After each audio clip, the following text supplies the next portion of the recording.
All right, hello. This is Aaron LeBauer with the CashPT Lunch Hour. Welcome to the broadcast today. Thank you very much for being here. Today, I have the honor and privilege to have Chad Madden, who's an expert marketing guru, physical therapist, on the line with me. I've learned a ton from Chad's videos and blog and online writing, and I brought him on here so we could find out what he's doing and share some of his success as a private practice owner. And Chad is also the POPTS killer, so I had to get him on here. Thank you, Chad, for coming. Can you Yeah, I'm just excited to have you here today. Yeah, thanks, Aaron. It's an honor and privilege. I love talking with great private practice minds such as yourself, and we got to chat quite a bit last week, and again, just an honor and privilege to be here and to share with other practice owners what works in private practice right now. Awesome, awesome. So, Chad, real quick, what I want you to do is just introduce yourself. Tell us, where'd you go to school? Where do you work? What's your practice? How did you get into private practice? Okay, so when I was 16, I'll go back that far, which was quite a few moons ago, I started volunteering at a private practice here in Harrisburg, Pennsylvania, which is where I grew up.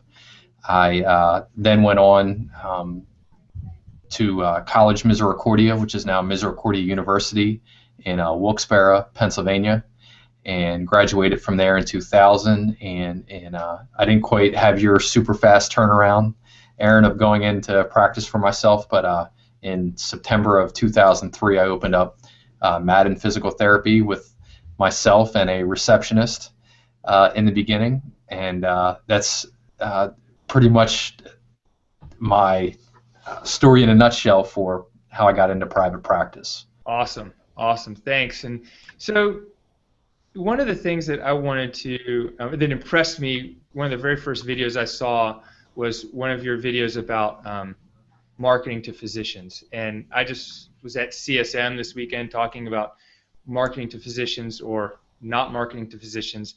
And can you tell us, like, your story, like what happened? What was your practice like? What was happening? And then, what's your environment of practice where you are in Harrisburg? And, like, what happened? And what'd you have to change? Well, I can tell you that today our environment is significantly different than it was in 2003 when I first opened. And I call it the old school thought of private practice PT was that thought that we need physician referrals. And when not knowing any better, when I opened up, I knew that the lifeblood of my practice was, or I thought that the lifeblood of my practice was getting referrals from physicians, even though I had direct access early on. I was still relying on physicians. I didn't know how to magnetically attract patients. So for me, what it was in the beginning is I was marketing to physicians specifically for their referral, and how that's evolved over time. Like right now, currently, where I'm sitting in my office right here, we have, just to speak of the competition in my immediate area, we have 3 large hospital systems who employ over 70% of the local physicians in my area. And many of those physicians, I can't even get in to speak, for a luncheon or anything like that. I can't get in a phone call. They're not allowed to return our calls, and they're required in many instances, and they're policed about it, that they can't make a referral outside of the hospital system to any other PT. Wow. And there are ways around that hopefully we can get into here. So we've had that happen. So that's one major change. We also have 4 physician-owned physical therapy practices in my immediate area here, and 2 of the largest corporate PT clinics, corporate PT companies in the country, including the largest, which is Select Medical, are headquartered less than 13 miles away from where I'm sitting right now. One is 13 miles away. The other one, which is in the top 10 in size, is headquartered less than 6 miles away from where I'm at. So we have a ton of competition for the physician referrals. It's fierce, and we've been decimated as a private practice In 2007, we were averaging 150 physician referrals a month, over 150. In 2014, we hit a low of 34 physician referrals in a month. Wow. So we went from 150 to 34. But yeah, we're more profitable than ever. We're seeing more visits, more patient visits, and more patients than ever before. And it's just forced us to get really smart about our marketing. Well, that's really awesome. The was there something like one day, a big group of physicians, like a big practice, was absorbed by the hospital, or like when did you know I need to change my mindset or change what we're doing? Well, there are probably 10 or 15 major landmarks or cognitions that I've hit, and that we all go through as private practice owners. And for myself, 6 months after I opened, the orthopedic surgeon who referred 25% of my business when I opened, he was averaging like 1 or 2 new patients a week. So 6 months after opening, he moved to Arizona. So even at that point, I knew that ideally, rather than have 1 or 2 physicians just cranking away referrals on me, that I want it to be as wide as possible. And the game in the beginning was get referrals where they originate referrals, and now the game is I just want them to keep the door open. I don't want them to prevent a patient from seeing me. So 6 months in, it started. 2 other times I've lost my top referral source. The second time was for an ethical issue where we had a family physician ask us to do something unethical. We refused to do it, and then he just shut off referring altogether. And then the last time was this past fall, a group that oddly enough now occupies the building that I originally opened in. They opened their own PT. So they opened their own POPTS practice. Wow, that's amazing. I had a very different start, and as you know, I've got a cash-based practice, and if a physician does refer to me, the patients most of the time are still not ready to buy into what we have, and so kind of I was forced to start looking at other avenues of marketing outside of physicians for a very different, even almost a very different reason. But thanks for sharing your story. Was there something that you felt like you have done really well in transitioning out of the physician gatekeeper model, as I like to call it, or marketing? Like, what are you doing well? Like, what's working to get your census of new patients up? Well, one is I think on a monthly basis, even though we only have 30, 40, I think our highest in the last year was 53 physician-originated referrals of somebody who's never experienced us before, which is 60 to 70% lower than what we had 7 years ago. The thing that I've always done is we still keep the door open with those physicians. So even if they can't meet with us for a luncheon, even if they're not allowed to pick up the phone because we're calling them about a mutual patient, we still communicate with them. We've had some pretty clever ways of getting messages to them, including putting a testimonial imprinted on a cake. Awesome. And dropping the cake off. They won't turn cake down, and we've done that.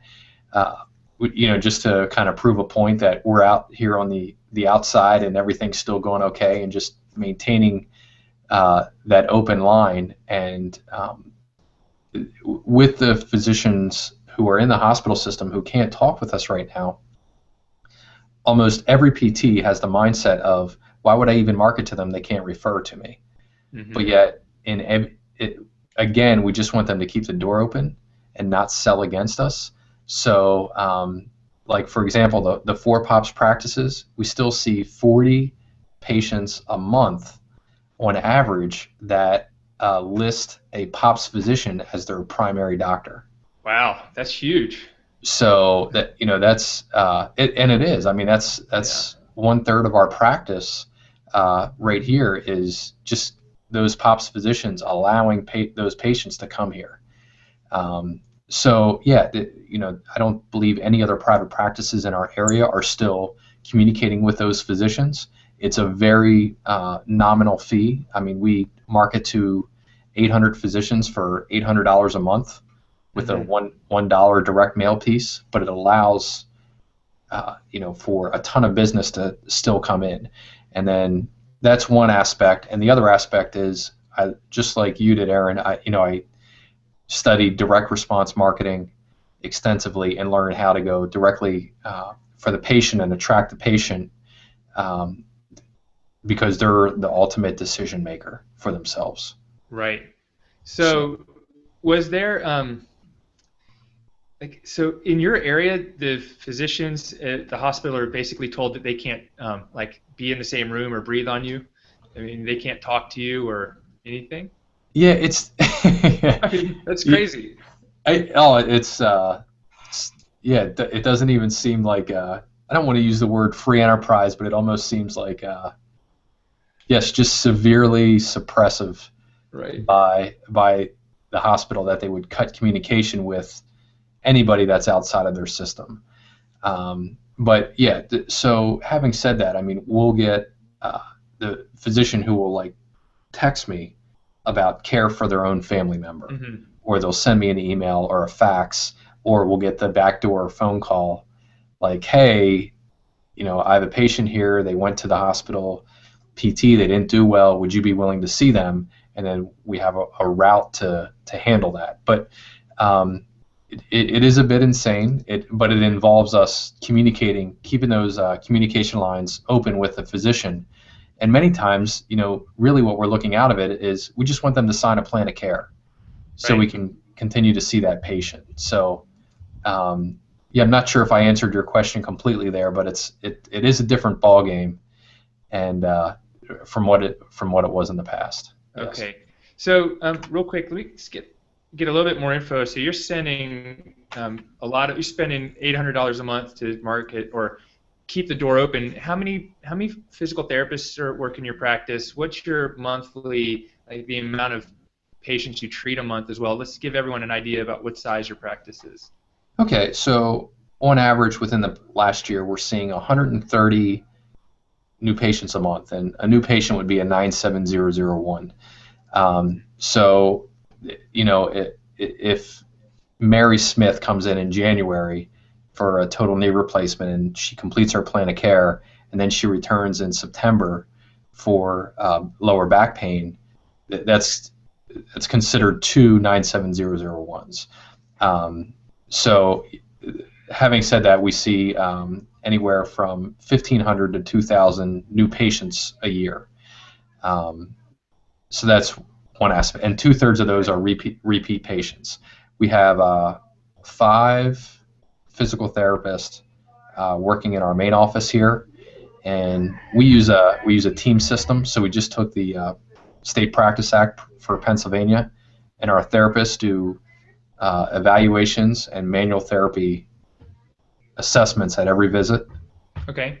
And then we have PTAs who walk everybody through an exercise program. So our therapists are almost 100% manual therapy based, and every single patient who comes through sees the therapist every time. But with that set up, we're doing about each therapist averages around 120 visits a week. Okay. Okay, great. Thanks. Yeah, it's very different than my practice. Yes. One person, four new people a week is cranking them out. I've got I think I've got 5 new people this week. It's pretty good, and I get people in and out, but it's not nearly the same volume.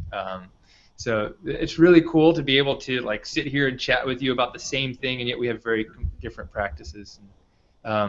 So let's talk about a couple different things. I want you to tell me, in your marketing, what is your marketing philosophy? Are you just telling people, hey, this is Madden Physical Therapy, we do it right, come see us? Or, you mentioned direct response marketing. So can you tell us, what's that difference between just branding yourself as Madden PT and going after people specifically with this other type of marketing that you're doing?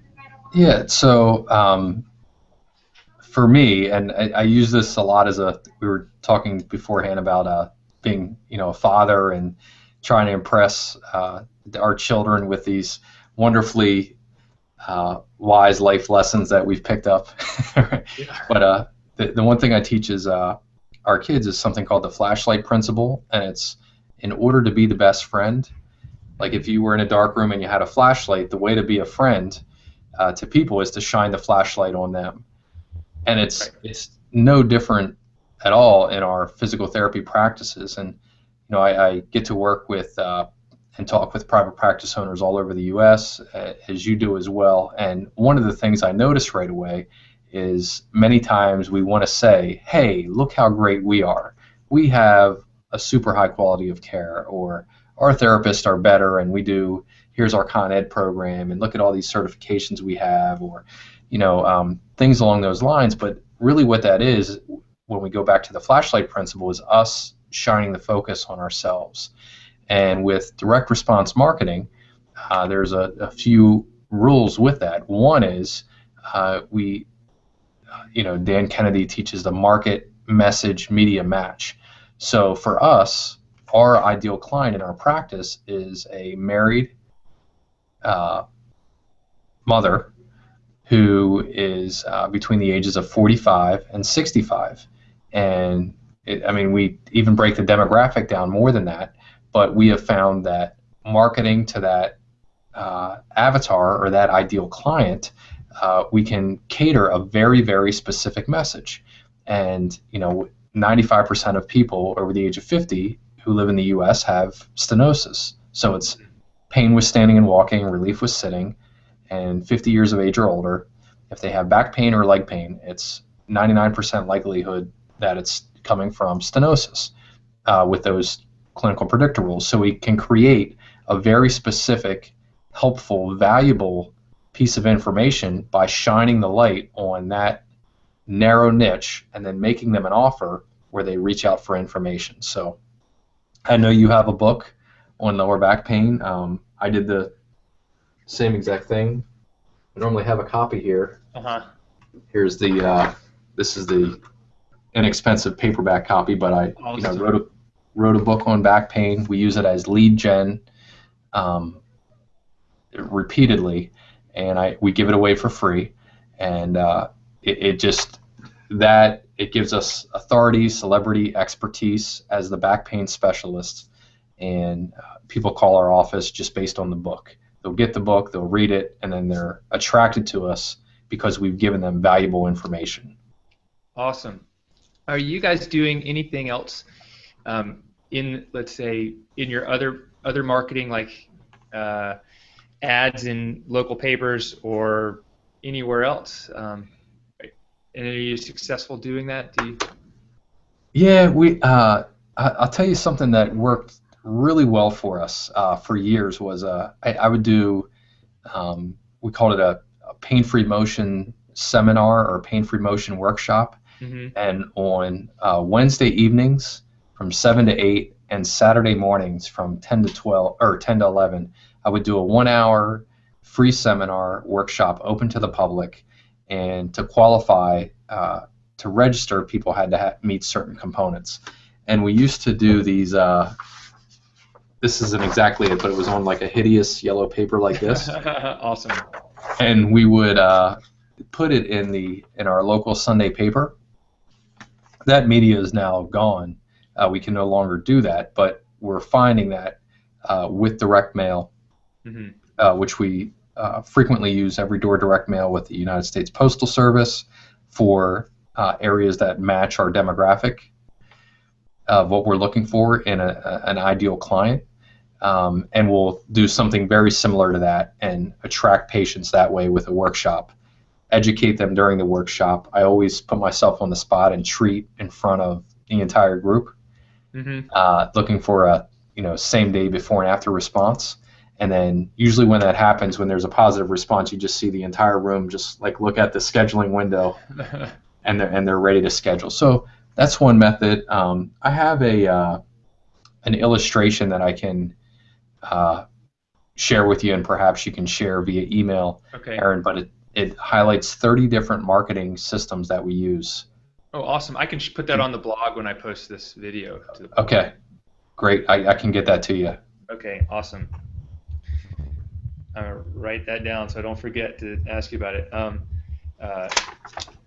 So if someone listening to this is going to go do one thing like this afternoon, marketing-wise, like one thing new, what's that one best thing that pretty much anyone can do that's not going to break the bank, that's going to get the most patients? This is really easy, but I find that not only just private practice owners, but business owners in general, many times we'll chase business that's out in the great unknown, with a radio ad, with a television ad, and frequently those ads are saying, "Look how great we are." Right. And many times it's like if a patient brings in a tray of baked goods, or they drop off, like we've had in my area here in Central PA, we have a lot of patients that have their own chickens, so they'll drop off, a half a dozen or a dozen brown eggs. Like this is just a sample card that we've had printed up. They're very inexpensive, but it just says a note from Chad Madden. Okay. And then I take a green pen, write a personal note. Hey, Aaron, want to thank you for dropping off the dozen eggs today. I'll be making a Western omelet tomorrow morning. I'll let you know how it goes, but thanks for stopping in. Like, just acknowledging, recognizing those patients. Mm-hmm. When patients graduate from their plan of care, all of our therapists do we call it a green ink letter. They do it as they're writing up the discharge note that is sent to the physician. They also do a green ink letter that is hand mailed to the patient, and there are little touches like that you can do that just easily separates yourself from any other PT company out there or any other health provider. Mm-hmm. Is the green ink letter, is that something that the patients write to the physician, or is it you're writing it to them, or both? We use it three primary ways. One is, the most important one is when the patient graduates, we have a little system, and it's just a little checklist. So one, we recognize and acknowledge them for graduating in PT, accomplishing their goals. Two, we always include something personal. So if Mary's going off to Disney next week with her grandkids or her grandsons, we're going to write that in there. Just something that's unique to her. Mm-hmm. And then the last thing that we have in there from physical therapist to patient is there's always a PS, and it's a soft call for like a call to action. So it might be like, hey, if you ever need anything in the future with your back, it's an open door. The easiest way to reach me is, let me give you my direct office line. Here it is. And by the way, you're allowed to share this with other great people just like you. Awesome. That's great. That's gold. It's very very simple. I mean, it takes 30 seconds to write one of those. But I've had two business mentors, one in health insurance, or not health insurance, in insurance and finances, who's 82 years old and built a 50-year career out of doing green ink letters. Mm-hmm. And then I have another mentor who is now 65 years old and has had a very successful roofing company for 35 years, and they both do that same exact thing. Okay, awesome. The handwritten note, yes. Yeah, that's like one thing that I would say to anyone, if you're going to spend any time doing it, it's very, I would say do it, because I write handwritten thank you notes to anyone that refers a patient to me, and I get comments all the time, oh, I got your note last week, and it's just the fact that we sit down and spend that time to write a handwritten note rather than an email or a text and send it in the snail mail, I think goes a long way. Yep. It's exciting. Yeah. So it's a little present. Yeah, exactly. That's great. I think that's the best little diamond that you've given us so far. So All right. thank you. I mean, anyone can do that, and it doesn't cost $1,000. You just got to get a little cheap thank you set card from Target, or you Yep. know, and handwrite. Awesome. So I've got a couple other questions that I want to touch base on. I think I was reading on your blog and through your website about and seeing a lot of testimonials from patients and videos on YouTube that you've done. Tell me, why are you doing that? How's that effective? And how do you get that? How do you get patients to write a testimonial? And how are you getting people to submit to a YouTube video of you treating their back pain? We in our marketing approach, I think the one thing that we try to do as private practice owners is drive a ton of business in. And just like the green egg letter, many times it's if we shore up our funnel, if we patch up our funnel and it's no longer leaking, just by taking care of the people that are already on our schedule, it makes everything flow much easier. One of those is the best, we were talking about that flashlight principle. Yeah. Who speaks better to other patients than patients that you've already had an experience with? So we do so in your course, Aaron. You can go through. There's something in there called the Killer Testimonial Machine, where we just lay out a step-by-step process. And for us, it's how we make the testimonial part of the medical record. Mm-hmm. So for every single client that comes through, we're all doing some, even if we're EMR or even if we're dinosaurs like you and myself, where we're still using pen and paper. Right. We're always doing some form of a soap note. So part of that is the subjective component, and really the most valuable aspect of the service that you provide isn't us saying, hey, this guy went from 85 degrees of abduction to 145 degrees in 4 weeks and doubled his strength. That's not nearly as powerful as that patient sitting down and writing out, hey, before physical therapy, here's what I couldn't do. I couldn't dress myself. I couldn't work. I was out of work for 3 weeks. I couldn't lift anything up above shoulder height. And I started to become depressed. However, after physical therapy, I can do all those things again. I feel great. This experience has been great, and then all the other nicey stuff that comes with that. So what we do is we just have a little form on the day the patient is graduating, or on a day where they report a major win. Mm-hmm. And let me see if I can give it to you off the top of my head. It's please share your experience with us, and be sure to focus on what you couldn't do before physical therapy and what you can do now. So we all have those great experiences where a patient was walking with a walker for a year, and now they've gone to a cane, or now they're walking independently without an assistive device. They share that huge win. We know that, but we never capture it. At the least, we want to capture it for the patient's medical record. Right. Great. Yeah, and then for us, at the bottom, we just have a little checkbox that says permission to use this in our marketing, or permission to publish, yes or no. 90% of patients say yes. So what that does then is that gives us a huge pool of patient testimonials written in patient language. And I haven't counted recently, but I know 2 years ago we were over 3,000 testimonials. And then when we're trying to promote something, like let's say a stenosis program, we can pull 15 different stenosis testimonials and use the best 2 or 3 that match the specific demographic that we're promoting to. Wow, that's awesome. Yeah, I've got something like that, but the checkbox mark at the bottom is really great. That's a great idea, and I do something where at reevaluation, it's like my patient results type of thing, and it sounds very similar to what you're doing. And if you're doing it, I'm doing it, then you're doing the right thing. Yeah. But no, I mean, it's like, it's like I didn't, like I just think that some of these things are maybe just the little touch is the little touch is there, but it multiplies itself so deeply over the course of time, and just for that one person to write out how they feel. I mean, do you have experience or thoughts about that?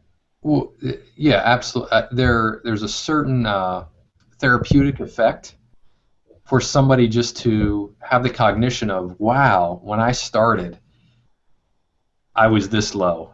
You know, I was at this low point in function. Now, that's not the lay terms that they're using, but you know, I couldn't do this, and now I can.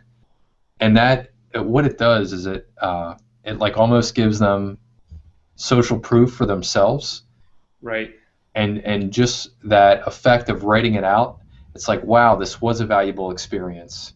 And then what they can do is turn around, and you know, our big thing right now is patient referrals from other patients.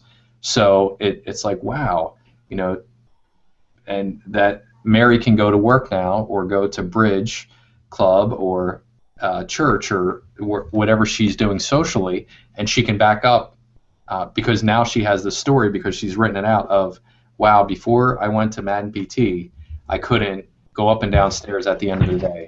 I had 8 out of 10 pain every time I would do that. Now that's gone.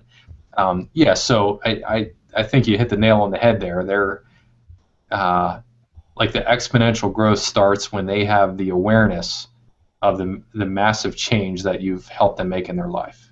Right. Awesome. Do you have a system for getting patients to tell their family, friends, like generating this word of mouth type of marketing, or you know, the word of mouth? Do you have a system built, or anything you institute for that? Yeah, we do. Probably the best thing that I can share with you, at least the one that has had the most buzz with other private practice owners, is we do a health mentor luncheon. So every month we invite, and right now I just learned this morning that we're over 400 of these health mentors, and we cater a small lunch, and it actually, a patient caters for us, so it's really, really cool. But we invite these 400 members plus a guest, where each month they can come in for a luncheon, and then we have, it's like 30 minutes of eating, then we have a speaker for 30 minutes, and all of our speakers are healthcare professionals who represent conservative care. So it's like a podiatrist, naturopathic doctor, or I'm sorry, a certified with a pet orthotist. We've had in a natural dentist, you know, with that angle of mercury fillings and etc. And then last month I actually spoke at ours for the first time. But we do something relative to conservative care, so we're bringing value. They're always encouraged to do an offer. We had a guy in who was amazing on square foot gardening for gardening fans. And then the last 30 minutes is acknowledgement and recognition. We have a little award ceremony where we hand framed certificates for our new health mentors. Okay. We recognize all the previous health mentors. We have a little message that says, hey, basically, you know, you're the reason we're doing so well, and thank you for spreading the word. And by recognizing and acknowledging it, we just encourage more of that sharing. Right. Awesome. You know, all these things that you're talking about, I'm thinking, you know, well, is he doing this? Is he doing that? But what you're telling me is you're going after your avatar, your 45 to 65-year-old mom. You know, you got it. That's amazing. I think a lot of people want to go after the 25-year-old athlete, you know, who's on top of the world. It's from working with other private practice owners. It's the toughest thing to do, is attract the athlete. It is. And Aaron, when I first got out, I have a confession. I worked for an orthopedic practice, so I worked for a POPTS practice for almost 2 years. Very jaded experience that has resulted in a lot of positive changes in my own private practice. But You are forgiven. thank you. Thanks. I've worked hard for that forgiveness. But I was in an opportunity there where, regardless of the care that I provided, I just had this constant influx of new patient, and the majority of those were athletes. So I was a therapist for a pro indoor soccer team here in Harrisburg. Got to work with a lot of athletes there and 5 local high schools. And it's one thing when the orthopedic surgeon is saying you need to go down to PT, but I had a landmark moment for myself about somewhere between the window of 3 to 6 months into private practice, and I was working with a 15-year-old baseball pitcher. I still remember his name, from Dolphin here locally, and he really had a future. He was throwing like 84 miles an hour as a 15-year-old, which is phenomenal. And he had the classic ulnar collateral ligament or medial collateral ligament injury, and we were trying to prevent him needing surgery. And so I was working with him, and he leaves, and there is my avatar sitting right there, and she knows that I still share this story all these years, 11, 12 years later. And she said, come here. And she was up next, so I was ready to work on her. And she said, you like working with athletes? And I said, yeah, I love it. I'm an athlete myself, and I really violated the flashlight principle and shined the spotlight on me for way too long. And she said, well, I can tell you like working with athletes. And she said, let me ask you though, when that young man walks out of here, how many people do you think he's going to tell about the great care that you're providing him? And I said, probably none. She said, yeah, that's pretty smart. And she said, why do you think that is? And I said, well, because he doesn't really want to be here. He wants to be playing baseball. And she said, exactly. Like it goes against his own ego to say that he's hurt.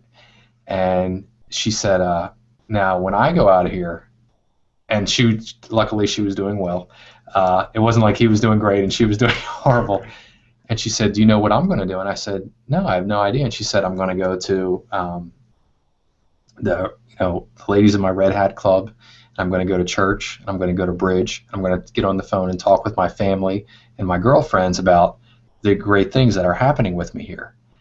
And it just gave me that cognition of like, wow, like how far off was I and to be chasing athletes for, in private practice, and it's all about right here. Right. And so yeah, by focusing our message on mothers, oddly enough, we get the high profile athlete still coming here because their mothers are the ones that call and schedule the appointment. Right. It's the mom that's the decision maker in the family most of the times. Even though I really don't want to be, sexist, but it's like the statistics. It's like the mom is the decision maker a lot of times. It's when you look at business metrics, we're going to look at, statistics, right? Yep. Yeah, I think the stat for that is 70% of medical or healthcare appointments in the U.S. are made by mothers or wives. Not even women. It's mothers or wives because they're scheduling for their husbands or partners, and they're scheduling for their children as well. So it's hot. It's up there pretty good. Okay, so I've got something I want to ask you to do real quick. Anyone listening, if you have any questions for Chad, please enter your questions in the chat bar, and we're going to get to some questions in a moment. Chad, before we kind of move on, what I want you to do real quick for like just a few minutes is just teach me, how do I create an avatar if I don't really know what an avatar is, or how do I think about creating one? What are some steps I can go to generating my own avatar for my business or for anyone listening for their business? Okay, so take a blank sheet of paper, number 1 through 10, and make a list of the top 10 favorite patients that you've treated of all time. Okay. So that's the first step. And for most therapists, we think of maybe somebody that we saw in Target recently or Costco or ran into when we were going out to lunch, and we just, it's that person we might not have seen in a year or two, but we just pick up on the conversation right away. We know about them, and we just have a, you know, we like them a lot, high likability factor. So that's the first step. The second step is to go through and spell out the demographics of that person. So I actually did this exercise, and what I noticed is that I was 50-50 male-female. So 5 were male, 5 were female.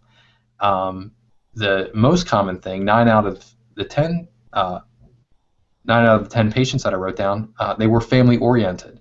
So they were a father, mother, grandmother, grandfather who were closely involved with their family. That's just something that resonated with me.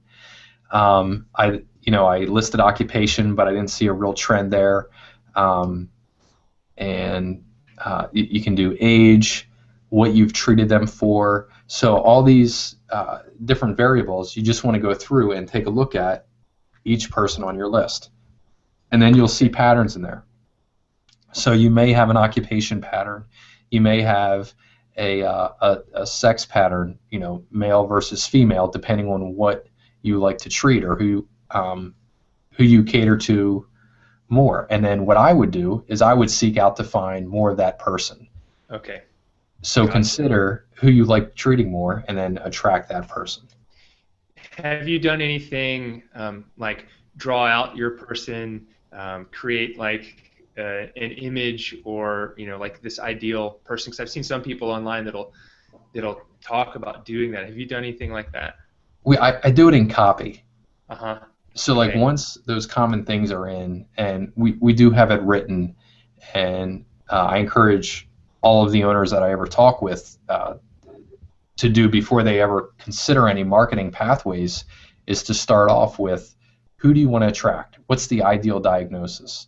And a really quick aside on that is for a while we did a lot of vestibular rehab and vertigo and VOR deficits. And we looked at our payer mix and what we were being reimbursed for vestibular and VOR treatment, and it was atrocious. So there was no way that we could ever attract that, even though we like to treat it. There was no way that we could attract that efficiently and get and be. We're talking about like keeping our doors open, being profitable. So for us, a lot of those, a lot of the patients who we like to treat, we see for back pain, and that is one of the features of our avatar is we actually lay out and write out the specific diagnoses that we want to see that are related to back and pelvic pain. Okay. But yeah, we do it in copy. I just find it to be more effective. Yeah, that's great. That's great. Awesome. I've seen like someone drew, who was artistic, drew theirs out or had someone create like this person, and I was like, oh, that's cool. Well, he wasn't a physical therapist. He was just some other like online marketing training I was doing. I can't even remember who it was, but that's awesome. Real quick, what I want to, I see you're sitting in front of a bunch of books, and you've already mentioned, your love of books and being mentored.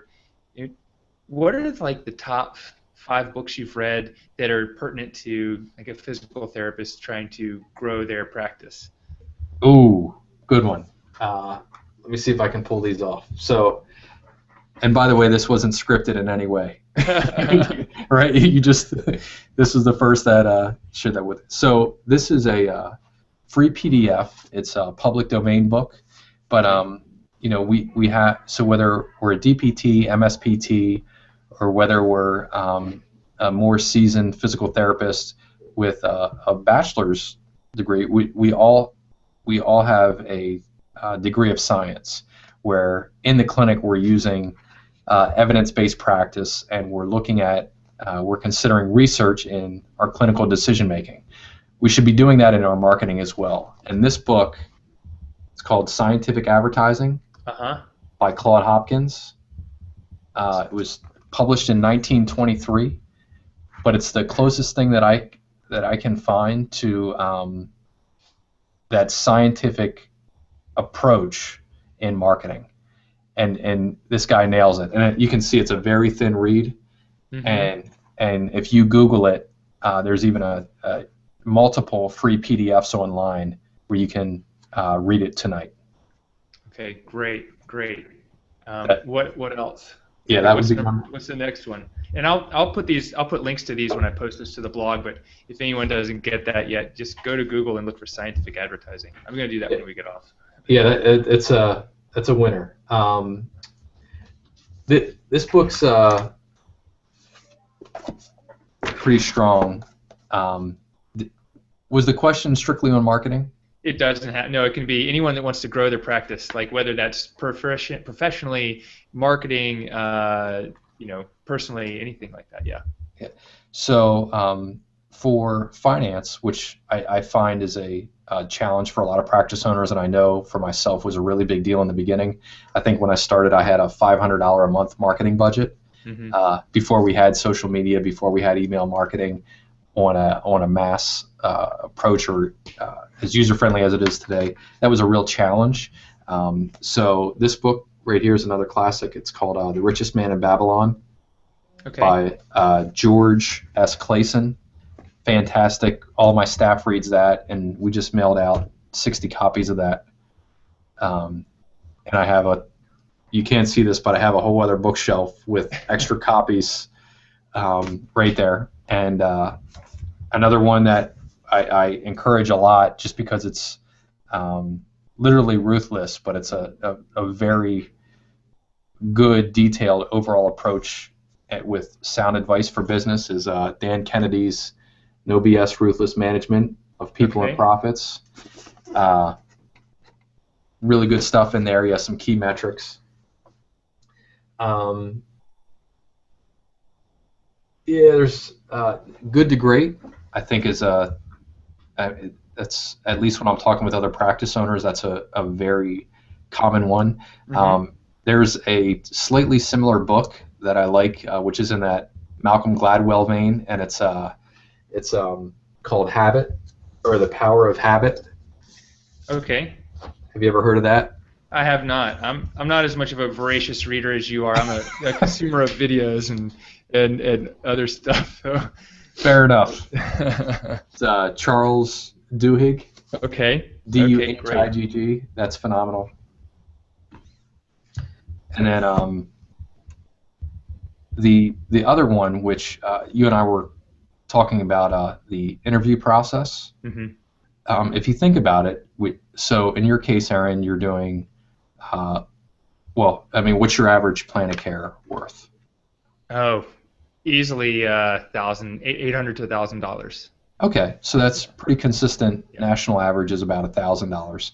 So really, we can think about it that we're selling a $1,000 item. There's a lot of good sales books out there, and there's a lot of really bad stuff that works for selling a $1,000 plan of care. And the best book that I found on selling is called Spin Selling by Neil Rackham. Okay. And what he does is he goes through and scientifically delineates between what works for small sales, like if we're buying a $50 blender, versus what works in larger sales. And a lot of the 7-step selling process that I teach is based off of key questions that he has in Spin Selling. Okay, awesome. That sound like some great resources for everyone, and myself included. But yeah, I just have one of those things where I'll read a book and I'll fall asleep. But if I can get someone talking to me or telling me or just kind of doing stuff with my hands, it just becomes really real for me. And that's who knows, it might be true for a lot of PTs that use their hands, and it is for me. Chad, I've got a couple questions for you that have come from some of our listeners. Number one, Austin asks, how much effort do you place in social media? I agree that the personal touch is the most important, making people billboards for your care and expertise. He's just curious, how much effort do you put on social media to advertise your practice? Not zero, but close. I do not. So maybe 3 or 4 years ago, I really got into Twitter, Facebook, YouTube. So for us, and let me quantify or qualify that statement. If you're walking through the mall, and let's say I own a store in a mall where it's congested, there's a lot of traffic, and somebody steps into my store and now I can sell to them in my environment and serve their needs. The last thing I want to do is say, hey, by the way, go back out there and all the congestion. And anybody can check me out on YouTube. I have like 5.5 million views, 13,000 subscribers on my YouTube channel that are all basic PT questions where I'm just giving advice, and that's grown more than I ever thought it would, which is really cool. But as soon as my video is over, 16 other videos pop up. Mm-hmm. So it's very difficult to sell in that type of environment. We used to encourage people with signs all over our clinic to like us on Facebook, subscribe to us on YouTube and Twitter and LinkedIn. We no longer do that. So what we've learned to do now is to create a list with social media, and then almost like to market to them in a vacuum. So like it's like, we found you on social media, let's get over here where it's a little bit more quiet. Right. And that may be offline. So okay. I think it's a great tool to reach a lot of people in a very short period of time. But it's you can easily get caught up in spending a lot of time for no fruit. Mm-hmm.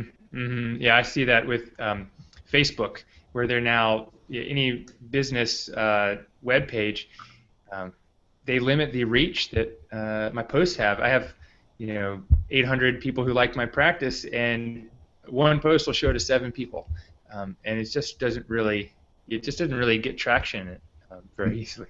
Yeah, now you have to pay. Right, now you have to pay. I got another question for you. Thanks, Austin, for the question.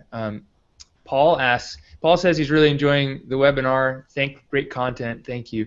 But he wants to know, how about budget considerations for a therapist just getting started?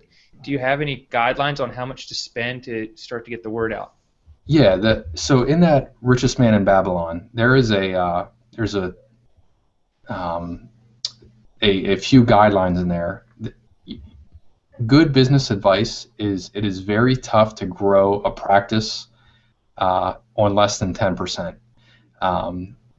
There may be exceptions to that. I know 1 or 2 therapists who are just in really good situations where they either had a history, where, for example, like you, Aaron, where you had clientele build up over time. But for myself, my practice really didn't grow until I began allotting 10% of the income that I was receiving. So I was a $30,000 practice a month, investing $3,000 in marketing. Mm-hmm. And what that allowed me to do was go out and test, which is a lot of what scientific advertising is about. But the big change for me is when I stepped from thinking of marketing as an expense to keeping my marketing dollars accountable and only doing those things that work the best. And what that stopped was the roulette approach of marketing, where I would have a radio ad rep come in, a television rep come in, a print ad, newspaper, magazine, etc., ad rep come in and be spending my dollars for me on branding that really didn't do anything, but made me feel good. But, right, most ads that we buy, they blow up our own egos. They don't really help us convert and attract patients. Right. So using direct response marketing with 10%, and then what happens is if you start there, you get more and more efficient, so you may be able to run your practice in a few years on between 5 to 7% of your total income invested in marketing to your past patients. Right. Okay. That's great. I think I probably spent a lot of money, but I didn't spend it in greens. I spent it in time when I started. I spent a ton of time when things were slow. Just what's that called? Sweat equity. You got it. In marketing stuff. Awesome. So Chad, real quick, if anyone has any other questions for you later on, or this sparks a conversation that they want to check in with you, how do people find out about you online, or how would someone get in contact with you? Well, we can give you a lot of different ways. The easiest way to contact me is by email, and I give you my practice owner email, which is chad.madden@maddenpt.com. and it's MADDENPT as in physicaltherapy.com. That's the easiest way to contact me. If they want to, did you ask if they wanted to learn more about me? Yeah, if they want to learn more about you, where do we go? Yeah, tell us your websites. Yeah, so my physical therapy website, we have two, is maddenpt.com, and then I also run a parallel one, which is mobile friendly, which we're converting into one. That's called harrisburgphysicaltherapist.com. Okay. And then if you want to learn about what I do, my work with Breakthrough PT Marketing, it's breakthroughptmarketing.com, and we have quite a few tools and resources there. That you have a free, because you have a free video series on there on creating a newsletter. We do. Is that right?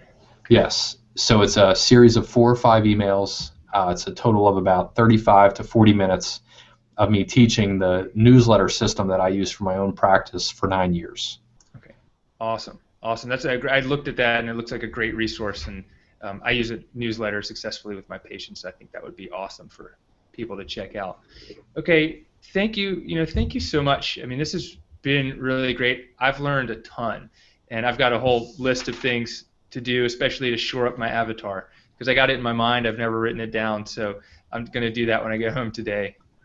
Awesome. Well, thank you very much, Aaron, for having me. Yeah. And yeah, always an honor and a privilege to talk with you. Yeah, I really appreciate you. And the one last thing I'm going to say is, having you on here and just meeting other people like you, but it's to have an abundance mindset and to sit here and talk to each other and share with people what you've shared, I think is really awesome. And I just hope that more people in the world start to create win-win situations for everyone else. And I just really appreciate that about you, and so thank you very much. It's been a pleasure, Aaron. Thank you. Thanks, Chad. Thanks.